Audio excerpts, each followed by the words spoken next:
નમસ્કાર, આપ જોઈ રહ્યા છો ઝી 24 કલાક સવારના મોટા સમાચારોમાં આપની સાથે હું છું સોનલ। કચ્છથી મહત્વના સમાચાર છે। કચ્છના કંડલાના મીઠાપોટમાં ફરી વળ્યું દાદાનું બુલડોઝર। વહેલી સવારે પોલીસ બંદોબસ્ત સાથે દાદાનું બુલડોઝર ફરી વળ્યું છે। દીનદયાળ પોર્ટ હસ્તકની જમીન પરથી દબાણ હટાવવામાં આવ્યા છે। અંદાજે 250 કરોડની 100 એકરની જમીન ખુલ્લી કરાઈ। ગુનાહિત પ્રવૃત્તિ ધરાવતા તત્વોએ દબાણ કર્યું હતું। ગેરકાયદેસર બાંધકામ ઊભા કરીને લોકો કરતા હતા વસવાટ।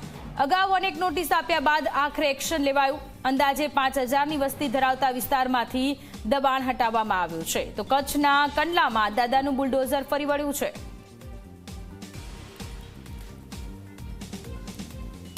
કંડલાના ખાતે મીઠાપોટ વિસ્તાર જે છે ત્યાં દીનદયાળ પોર્ટ ઓથોરિટીની જે મીઠાપોટ ખાની જગ્યા છે ત્યાં દીનદયાળ પોર્ટ ઓથોરિટી અને પૂર્વ કચ્છ જિલ્લા પોલીસના સંયુક્ત ઉપક્રમે એક મેગા ઓપરેશન ડ્રાઈવ ચાલુ છે, જેમાં આ વિસ્તારના જે બી ગેરકાયદેસર દબાણો છે તે તોડવાની કામગીરી ચાલુમાં છે। આ વિસ્તારમાં જે બી મોટાભાગે રહેવાસી છે તેમાંથી ખાસ કરીને લોકો ગુનાહિત પ્રવૃત્તિ સાથે સંકળાયેલા છે, જેમાં ખાસ તો પેટ્રોલિયમ ચોરી તેમજ damage two public property act તેમજ પ્રોહિબિટ બુટલેગરો છે। આ વિવિધ ગુનાહિત પ્રવૃત્તિ સાથે સંકળાયેલા હોવાના લીધે આ વિસ્તારમાં આજે દબાણ હટાવવાની કામગીરી ચાલુ છે।